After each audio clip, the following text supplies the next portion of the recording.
Hello, ladies and gentlemen. Welcome to a special Geekverse review, very different type of review. My name is Travis Snell, and yes, today, if you've not seen the topic we were talking about on the headline and whatnot, I hope everyone is doing well. We're going to be talking about Wrestlemania. Before we do that, as always, go down to the links below, video, audio feeds everywhere. Please subscribe, like, rate, review. I keep saying this, but we're close. We're 29 reviews away from hitting that 200 mark. That's our next milestone, so you can hit that out. That's Apple reviews. Nope. Every time. Apple Podcasts, go to reviews, leave a written review. It would be nice. 5 stars would be nice. Talking about wrestling and stars and matches. It'd be nice. Do that. If not, please just go check us out. We're doing some good stuff. We're trying to put a smile on people's faces, give you some entertainment. When you're listening to this, there should be a newscast drop. We talked about the MCU being delayed, and we talked about potential consoles being delayed, and Tiger King, and all this stuff. And then later on this week, we're going to be retrospecting Cocktail. The reason you're probably wondering, why are we cocktailing? Why are we reviewing a movie that is from the 80s and it's Tom Cruise about being a bartender? Well, that's why I go to Patreon at the $1 and $5 tier right now. Actually, any tier right now, you can recommend a movie that we can do right now, because obviously there's not many new movies to review nowadays. So that's what we're doing. We're listening to the fans, so we thank you very much. And we got some other good stuff planned. We got some really good stuff planned that we won't even be able to tell you about for months, but stay tuned. So, WrestleMania. If you're new to this, thanks for listening. If you're not a wrestling fan, thanks for listening. That's surprising. If you are a new fan and you're a wrestling fan, you see this, I'll give you a little background. We've done, I think, 2 SummerSlam streams, and then the past 2 years we've done live watch-alongs, because I'm a big wrestling fan. You could see that when we did the Gauntlet. Me and Taylor have a wrestling match coming out later on this year, hopefully next month, or hopefully even this month. We just were supposed to record some stuff, and also because all this mess, it kind of got in the way of things. So I'm a massive wrestling fan. If you're new to the podcast and new to this, and we usually do streams. I took Kirklin to his first live event last year. They came to Kelowna, so it was really good. So it's a fun enough time where the geeks, not all of them are big fans, but they kind of watch it. We got a chance to hang out. We stream with the fans, and also it's just kind of fun to dick around a bit. I'm a massive wrestling fan. My grandma, I always say this, every wrestling podcast says I've been a wrestling fan since I was 6 months old. Probably not true, but it was just always in the household. My grandfather was a big fan. If you want to go something very dark, go back and listen to the Dark Side of the Ring. I did a review of the Chris Benoit documentary, part 1 and part 2. Very well done. And I tell a good story about kind of my wrestling background there. So maybe go back to that. So I'm just a big wrestling fan. I've lost count, but it's in the 30s for live events. I've been to, I think it's 11 or 12 WrestleMania, somewhere in there. I don't think it's 13, but somewhere in there. So, been a fan my whole life. I'm a fan of WWE. I'm now, past few years, been a new fan of AEW, of course, because it's just starting, but New Japan. So, obviously, my last WrestleMania was WrestleMania 34, I think. Last year was Ron. No, it was 33. 33. That was my last one. So I haven't gone for a while. Once, because I had children, and 2, just because I haven't been the biggest fan of what WWE is putting forward. And so I applaud them for this, because obviously COVID-19, very shitty situation. I said at the beginning, I hope all of you are excuse me. I hope all of you are healthy and happy. I hope you're washing your hands. I hope you're staying clear. Just be smart. Let's try to get through this. It sucks. It might be a while, but just try your best ways. Talking about wrestling and staying in shape, I was going crazy because no gym. Download legitimately the Chris Hemsworth Center app. It's really good. When I got the beginning, not a big fan of it, but as I've used it the past few weeks and they've done some additions to it, a big fan. So try to just stay sane. And that's what I do applaud WrestleMania for doing this and trying to stay sane and have an event for people to... Some people have kind of compared to what they did after 9/11. 2 days after 9/11, they held a SmackDown when it was kind of put against, like, maybe you shouldn't get to do a big arena event, Vince said, like, the biggest gathering of people since 9/11. It was one of those, it was a risky thing, right? Because you didn't know what was happening, and kind of like we are right now, right? You don't know what was happening. Difference is this time, there's not allowed to be a crowd. Tampa Bay pulled out, so they did this thing, again, I assume you watch wrestling, but the Performance Center where they train wrestlers and whatnot. It's kind of like it has a wrestling ring and an arena and stuff like that, but it is just like a kind of mock wrestling, smaller arena, and they train a lot of the upcoming talent or talents that are injured come back and train. So I understood doing Raw and SmackDown there, and I still understand doing shows there. So for me, before we get into this, and it'll be very quickly, I'm on the camp they should have postponed it. I'm not the camp where I'm going, this is not right, putting all these people together. Listen. there's two things. One, WWE definitely probably, there's people when Roman didn't come into WrestleMania this year, it was like, oh, is he going to lose his spot? Is he going to, is there some pressure? Why was he not there sooner? I understand that. And if that's going on, that's shitty. But for me, if any of the talent chose to be there, that's their choice. If they want to make the money, if they want to put on entertainment, I'm not going to get into the morals or the morality of you should or shouldn't do this if they're taking the right precautions. Especially people say this, but the WWE is a billion-dollar company. They can afford a lot more things than we can. It's one of those things we talk about. Maybe celebrities getting tested a lot quicker before, people, the public. It's a shitty situation, but it is, right? So, but I kind of trust them to keep people as healthy as possible. I was just more in the sense of, and excuse me, I just open my laptop because I get the match listing. I'll talk about part one and part two, probably just kind of a mix. I was just in the sense of it shouldn't have happened because I didn't enjoy the shows without crowd, whether it be WWE or AEW. And to me, this kind of proved it. Obviously, some of the highlights are the stuff that was taped and not in the crowd, and I liked that. And there's a few things I think could have went on. I think they should have did a big event, but not WrestleMania. And I know that sounds weird because you're like, well, why don't they just call it WrestleMania? And it would get more people and more eyes on it. So I do understand. I understand all the reasons. And the other thing I always understand is when people go, well, when would you delay it to? I would just delay it till the world is almost back to normal or getting back to normal. And of course, people would go, oh, well, would you want to get that many people together? That's where you do a few Raws, you do a few SmackDowns, and you do the big event. Because as we're all getting the show, first of all, talent, golf clap to them. They did phenomenal. They worked their ass off. There's matches, something like the ladder match, that should not have happened, in my opinion. That should not have been a thing, that a three-way ladder match with no crowd. But they wrestled like it was any other WrestleMania. So kudos to them and all the talent. I have nothing to say there. And it's not going to be that negative podcast because almost all, except for, the few things that were taped, can be, this would have been better with an audience. And that's to be expected, right? I just think this proved to me why it just doesn't work as good as it is and as good as the matches were. And I think there's only one match I'd consider that was great on this event. The rest were all good. Like I said, everyone's working hard. I just think even when you have the pre-show and they're like, it's WrestleMania weekend, it doesn't feel like that, whether it's because it's coming with WrestleMania or just what's going on in the world. And I get that they were trying to do that, but that's the difference with the 9/11 crowd one, where it's just like you had that crowd, you had that emotion, and they just kind of put that aside. Where this, it was still a constant reminder of what's going on, and it didn't make me sad or anything like that. It just also just reminded me of, man, this is not normal, and I don't like this. I like seeing the wrestling, and if they said, hey, this is going to be around for a while, but it was still healthy to wrestle, then go ahead. Go do it, and I would still watch some as much as I could, because WWE in general sometimes is a little hit or miss.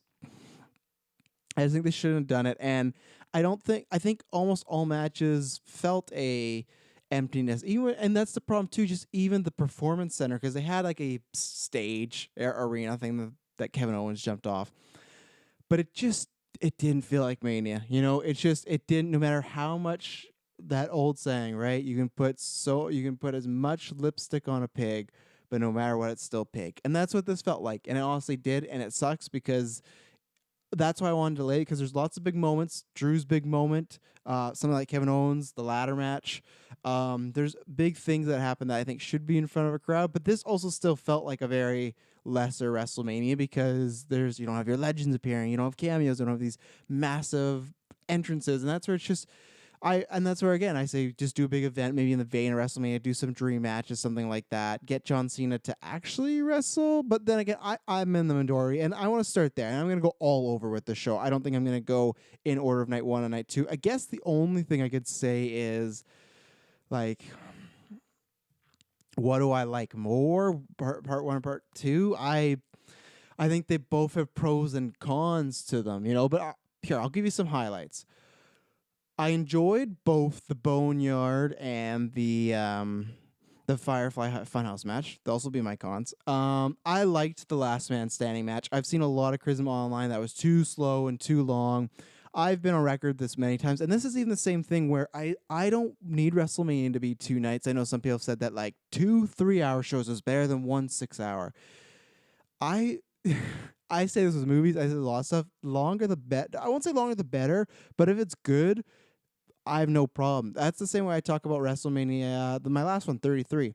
I think it's a great WrestleMania up into a few matches near the end, especially like Undertaker Roman didn't really deliver. But if you get a great main event there, we've never had that, I feel, in my opinion, where it's like a long, long night and the main event is just fire. Even the women's match last year, the big Becky, Charlotte, and Ronda, it wasn't a classic match. It's a solid match, but we haven't had one of these long WrestleManias end in a banger, in my opinion.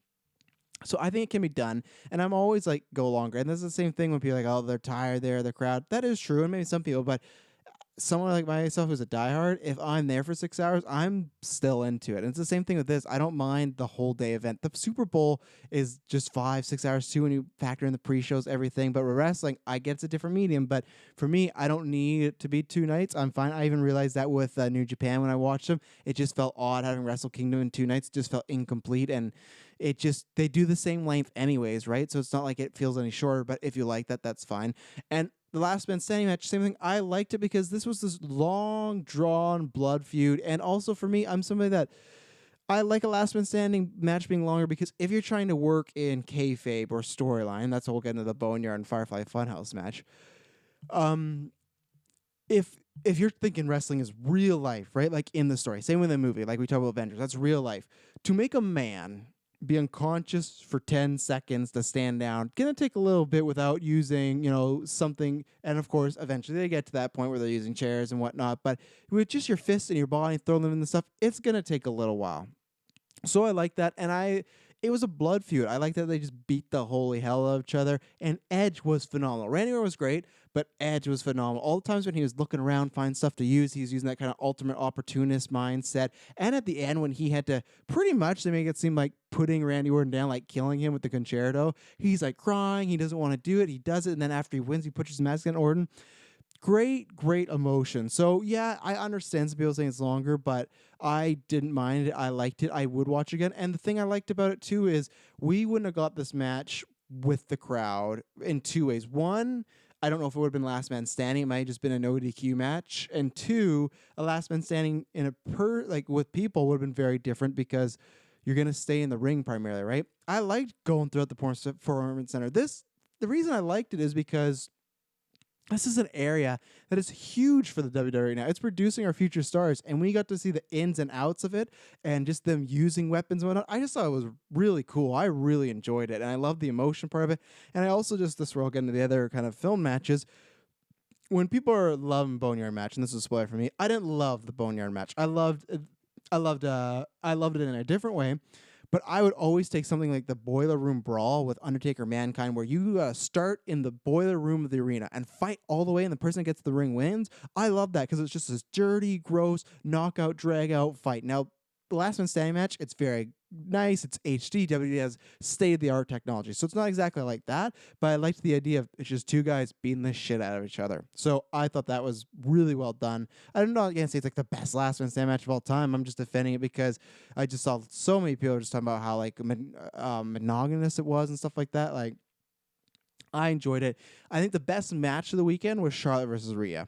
And I'm very happy to say that because you never know. And once again, you still don't know really, though. I don't know. I'm going to give it to her because when someone's on their first WrestleMania and someone like Rhea, who has been in the business for a while, but this is a rocket strapping. She was on NXT, which is still a smaller pond on NXT. You get to those bigger buildings, but it's your element, right? This is, you're going on the main roster, and she went in, November when she started kind of tipping her toes into, I know they're not the main roster, but I still consider it like Raw and SmackDown, the main shows right now. She started trickling there. She won the Survivor Series team. She beat Charlotte and Sasha. Like, she's had all these steps, but to actually get to WrestleMania, that's the disappointing thing, where on the big stage, would she have delivered as much of around 90,000 people? But you could say the same thing, that it might be just as nerve-wracking to walk into this arena with nobody and just know your boss is watching. I guarantee you Vince McMahon, those people are always watching, but there might be something. WrestleMania is really busy. There's talent going to and from. They're setting up entrances. You got to look at sometimes the crowd, certain shots, and maybe he sees something. Oh, go to that. This is literally just, there's not, like, I'm sure it was busy, but they film these matches separately. So it's probably a good chance that it's just those two, the crew, and Vince watching this.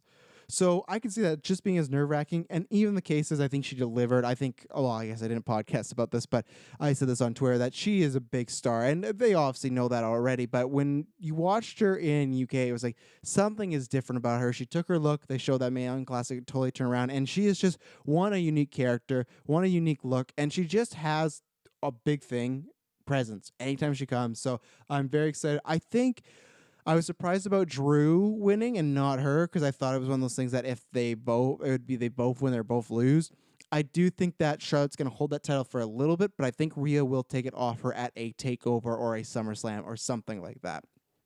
But I think that was the best match of the weekend by far, even better than Last Man Standing match. Because Last Man Standing match, sure, you could make a case you could cut maybe 2-3 minutes. Maybe there's some stuff that's a little similar, but I wouldn't. But I also wouldn't say it's like a wrestling classic, right? There's just a lot of beating up. It's a really fun, brutal beatdown where I always, unless it's a really great hardcore match, I tend to lean towards just a solid singles match.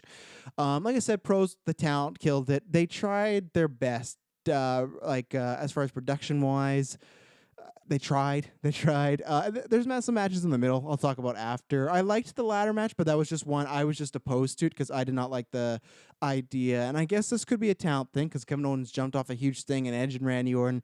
I watched the Edge 24 today, the documentary, which was great. And it's like, he's not going to jump off ladder. He's talking about his styles of change. And he jumped off like 3 things. I was like his wife tweeting at him. Like you saw Beth Phoenix being like, oh, you're going to change your style. Hey, I'm saying like, don't do this. Like you don't need to do this with none of these people around.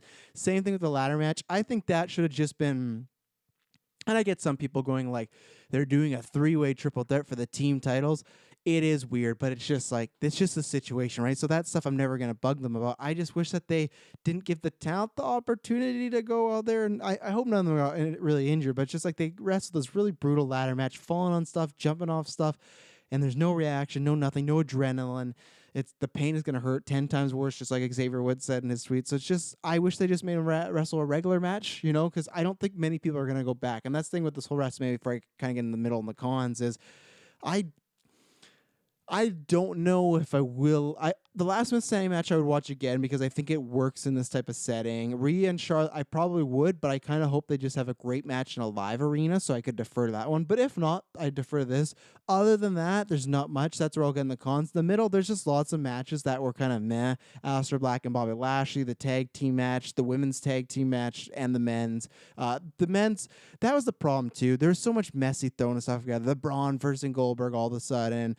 We have the tag team match. Now Andrade is injured, so we got this. The women's 5-way just changing up. I just didn't like the messiness of it. I know WrestleMania can get a little messy sometimes with their pre-show and they're adding stuff, but it just felt like everything was messy. So that's why it's just like I was talking about this other day of, as far as WrestleMania main events that I forget, I always forget Undertaker and Roman main event of WrestleMania. That was my last one, so it's scary to think about that. And that's to me just because Undertaker's come back so many times. I guarantee you by next year I'm going to have a hard time remembering this because it was not solidified. I'm somebody that, I'm in the mainstream now, or I'd say more than the mainstream. I won't go that way. But as far as WWE, New Japan and AEW is my gig because WWE just kind of made me fall out of love with their product. I didn't want to. I always heard that from people when I talk about watching wrestling in middle school and high school, and teachers be like, oh yeah, I used to too, but I don't anymore.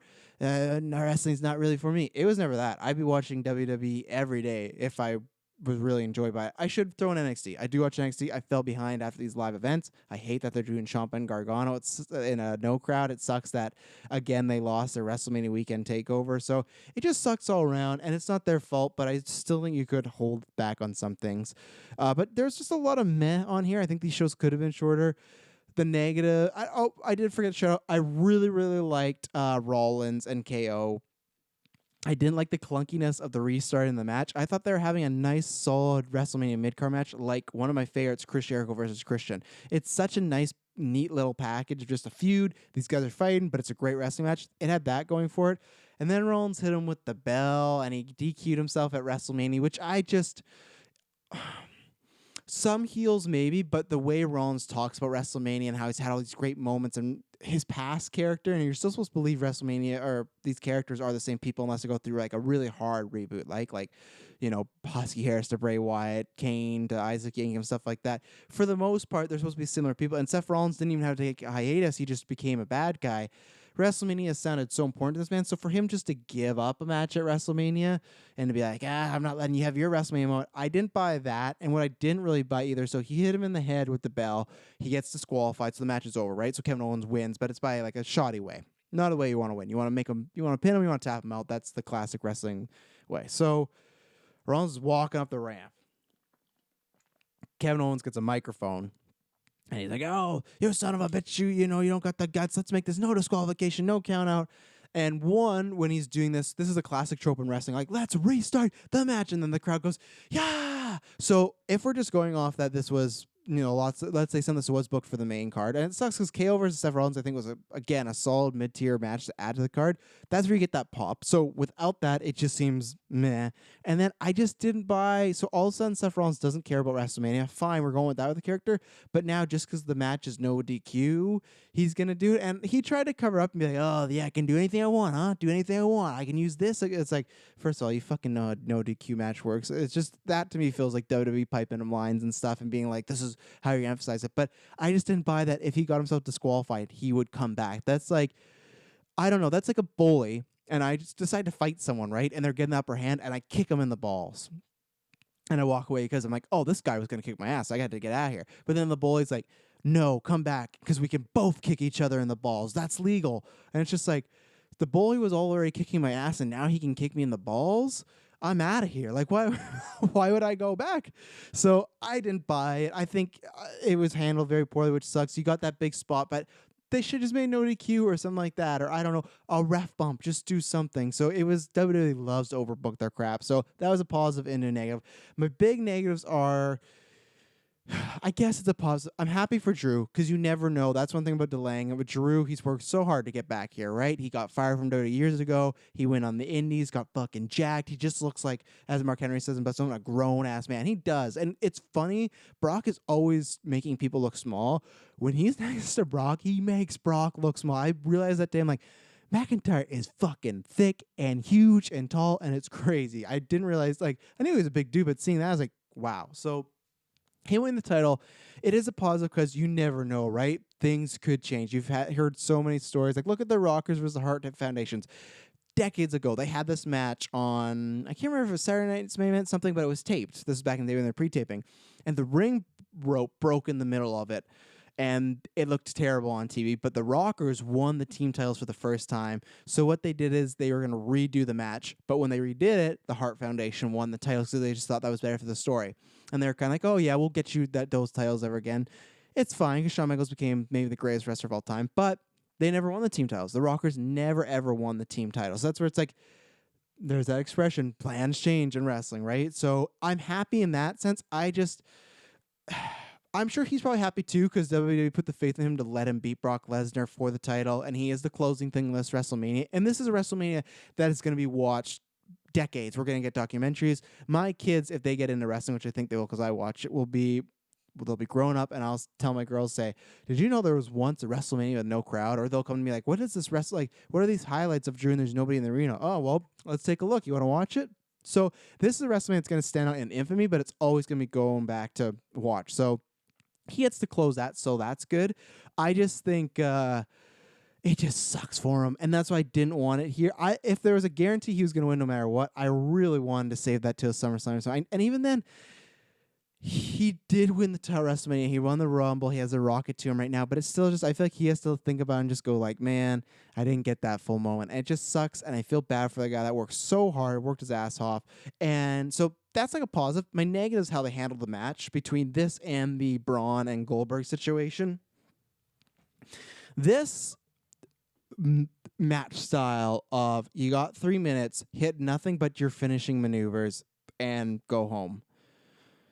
Oh, God. It's just, especially when both matches, like the main title matches ended that way, it's just lazy. And I get it. We're in a different situation. But if you can't give me the excuse that Edge and Randy Orton going to wrestle for like an hour almost. And then Drew and Brock. Like, I was expecting Drew and Brock to really be something good because both those guys care. And I think it will be with a live audience because I could see a situation where Brock's like, there's no one here. Let's just like do this quick and go home. But for his title win, it just came off as like a fart in the wind. You know, it'd be different if the crowd was there because I would still say this sucks a little bit, but at least I go, you know what? They had Drew kind of not squash him, but destroy him. He was in front of the crowd and he got to close WrestleMania with the confetti. And you'd have that hype of the crowd just be like, man, he just destroyed Brock Lesnar, a main current guy, not Goldberg, not a former legend, came in and just wiped the floor with Brock Lesnar, this guy who destroys and massacres everyone, like Paul Heyman says, right? So I think with the crowd that could play better. So that's why they should have played it a different way. And I think that's the kind of the same thing with that Owens Rollins things. You got to play it a different way. You got to adjust the situation. And they did that with some things. So it's not like to me they were just blind, like, fuck it, we're just still going to do AJ versus Undertaker in the PC. No, like they adjusted, but I just think they didn't adjust everywhere correctly. So that match was blah, and then same with Goldberg Braun, blah. Like this is, I don't have any interest in those type of matches. And we know Brock will wrestle, so I'm not so opposed to him. I've turned the corner because I've done a like back and forth on him of loving him being around to wanting him gone. I would, if I had my choice, I would want him to go or make this his next like a next live event go. I don't think he will. I think I'm tired with the Brock character. I think they still do good things. Like when they did the Rumble, at first I was a little iffy on it, but I liked the story. But I think it's time for him to go or take a long-extended vacation. Goldberg, I'd never need to see wrestle again, and that was just a shitty situation because you got Goldberg, who is just a money guy. He's just there. I'm gonna be a superhero for my kid. That's great. You're just ruining my product or ruining this portion of the product. Then you got Braun Strowman, who I was a big Braun Strowman fan. I liked Braun Strowman. I don't care about Braun Strowman anymore after like people were all those indie. If you don't know, a bunch of indie events obviously got canceled because of COVID, right? And Evil Uno in AEW was trying to set up a fund for indie wrestlers to get them some money while they're hurting.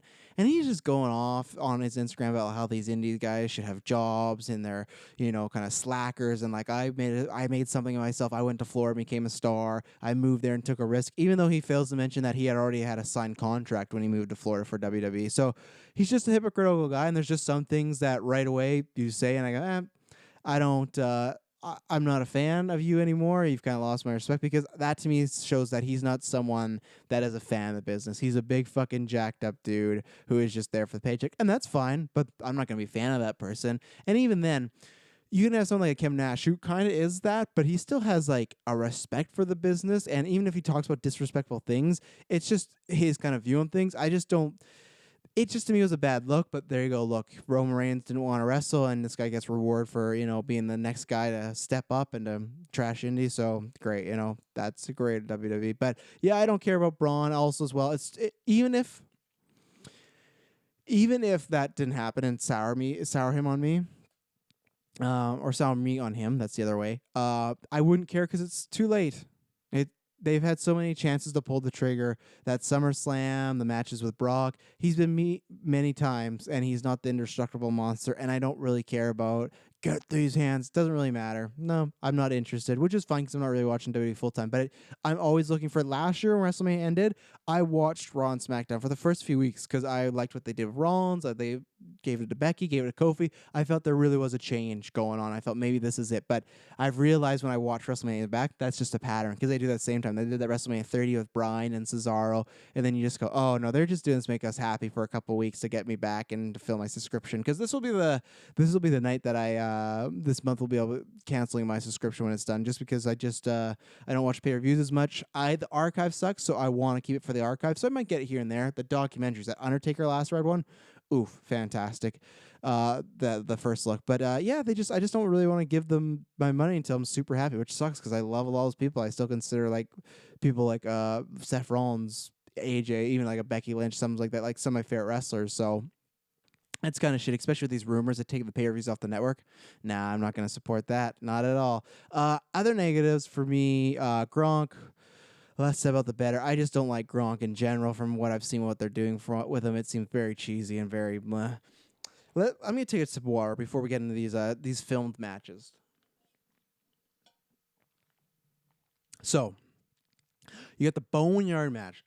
Excuse me. You got the Boneyard match. Undertaker versus AJ Styles.